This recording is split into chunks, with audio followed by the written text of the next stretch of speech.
The snow woman spared him, if he never told anyone. Her name was Yuki-onna, the woman of the snow. One winter night, 18-year-old Minokichi watched her take an old man's life with a breath like white smoke. She allowed the boy to live, but mercy came with a condition. The night must remain secret, even from his own mother. This is not documented history. It is a Japanese village legend recorded and reshaped in English by Lafcadio Hearn for his 1904 book, Kwaidan. The people's supernatural events and ending come from that literary telling. The sensory transitions and interior pacing here are creative connective narration. In a village of Musashi province lived two woodcutters. Mosaku was old, patient, and deeply familiar with the forest. Minokichi, his apprentice, was only 18. Each morning they walked several miles to cut wood, crossing a broad river by ferry on the way. Villagers had tried more than once to build a bridge there, but every flood tore it away. The river kept its crossing and demanded that travelers wait upon it. One evening, as Mosaku and Minokichi started home, snow swallowed the road. Wind drove through the trees, erased their footprints, and hid the far bank. When they reached the ferry, the boat was moored on the opposite side. The ferryman had already gone. Swimming meant death, and the nearest shelter was a tiny hut beside the landing. It had one door, no window, no brazier, and no place to make a fire. Still, four walls seemed kinder than the storm. They fastened the door, wrapped themselves in straw rain capes, and lay down on the floor. Mosaku soon slept. Minokichi listened to the river roar in the darkness until exhaustion finally pulled him under. Minokichi woke with snow striking his face. The door stood open. Pale light from the storm filled the hut, and inside that light was a woman dressed entirely in white. She was bending over Mosaku. From her lips flowed a thin cloud of breath, brighter than the snow behind her. It settled across the old man's face. Mosaku did not stir. The woman slowly turned. Minokichi tried to shout, but his body would not obey him. She came closer until her face hovered above his. She was beautiful, but there was nothing warm in her eyes. For a long moment, she seemed to decide whether he would share Mosaku's fate. Then her expression softened. She told Minokichi that she had meant to kill him too, but his youth moved her to pity. He could live. There was only one price. He must never speak of this night to anyone, not to a friend, not to a future wife, not even to his mother. If he told, she would know, and she would return for him. The woman passed through the doorway and vanished into the blowing snow. Only then could Minokichi move. Minokichi forced the door shut and wedged it with pieces of wood. For several breaths, he tried to believe the storm had opened it, that the white figure had been no more than snowlight and fear. Then he reached toward Mosaku. The old man's face was cold and hard as ice. By morning, the storm had passed. The ferryman returned and found Minokichi unconscious beside Mosaku's frozen body. The village cared for the young woodcutter, but the cold and terror kept him ill for a long time. When he recovered, he said nothing about the woman. He carried her warning in complete silence. Soon he returned to the forest alone. Every morning he took his axe beneath the trees. Every evening he brought the wood home for his widowed mother to help sell. The road, the river, and the ferry all became ordinary again. Yet whenever winter whitened the fields, Minokichi remembered the open door and the face that had looked down at him.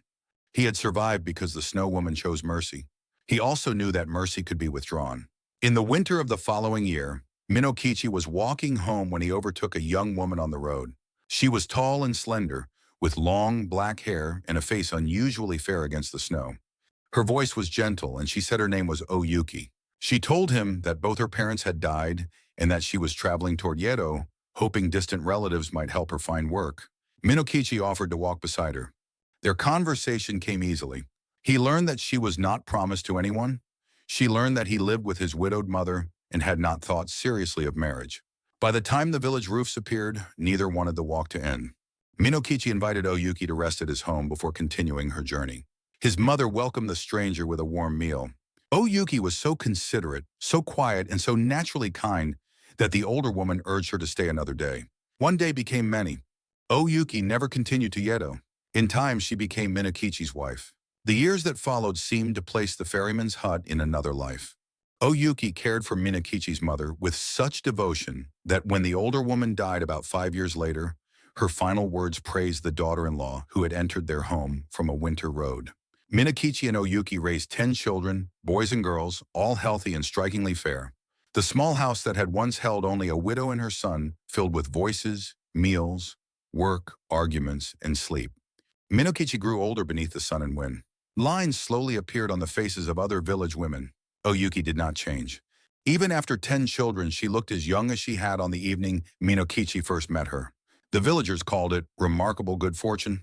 Minokichi accepted their wonder because he loved his wife and because happiness can make a man protect the questions he does not wish to answer. Still, on winter evenings, when lamplight touched O-Yuki's pale face, an old memory sometimes stirred. He never followed it to its end. One night the children were asleep, and the house had fallen quiet. O-Yuki sat sewing beside a paper lamp. Its low amber light rested on her face while darkness gathered in the rafters. Minokichi watched her and suddenly saw not the road where they had met, but the doorway of the ferryman's hut. He saw white clothing and white snow. He saw beauty without warmth. He saw Mosaku lying still. The memory had waited through marriage, work, grief, and the birth of 10 children. Now affection loosened the secret that terror had kept. Minokichi told O-Yuki that, when he was 18, he had seen a woman as pale and beautiful as she was. O-Yuki did not look up. She asked him to continue. So he described the blizzard, the abandoned ferry, the woman leaning over Mosaku, and the breath that left the old man frozen. He admitted that he had never known whether the visitor had been real or a dream. Then he gave the figure her name, the woman of the snow. In speaking it aloud, Minokichi finally understood what he had done. O-Yuki dropped her sewing. The warmth left her face before the lamp had time to flicker. She rose and leaned over Minokichi exactly as the woman in the hut had leaned over him years before. Her gentle voice sharpened into the sound of winter wind. She told him the truth. She had been there. She was Yuki-onna. She had killed Mosaku, spared Minokichi, and warned him never to reveal the night. The promise had survived his fear, but not his love. By her own rule, he should die. Yet in the next room slept their children. Children she had carried, raised, and guarded within the life they had built together. For the second time, Yuki-onna chose not to kill him. This mercy was not for Minokichi. It was for them. She ordered him to care for the children well. If any of them ever had reason to accuse him of cruelty or neglect, she would know. Then O-Yuki's voice thinned into a long cry of wind. Her body became a coil of white mist, rose toward the roof beams, and slipped out through the smoke hole. Minokichi never saw her again. The inherited tale ends with absence. It does not tell us whether Minokichi searched the winter roads, whether the children asked when their mother would return, or whether he ever stood again beside the ferry hut. Those spaces belong to the listener, not to documented fact. What the story does preserve is stranger than a simple warning about broken promises. Yuki-onna is a killer, a wife, a mother, and the giver of mercy twice over. Minokichi's silence protects him, but it also stands between him and the woman sharing his home. When he finally trusts her with the truth, that act of intimacy breaks the condition that made their life possible. The revelation does not prove that their years together were false. It proves that love and danger had occupied the same house. Outside, snow can erase every track across a road. Inside, one remembered night can wait for years beneath the light, unchanged until somebody speaks its name. Yuki-onna survives in many forms across Japanese folklore.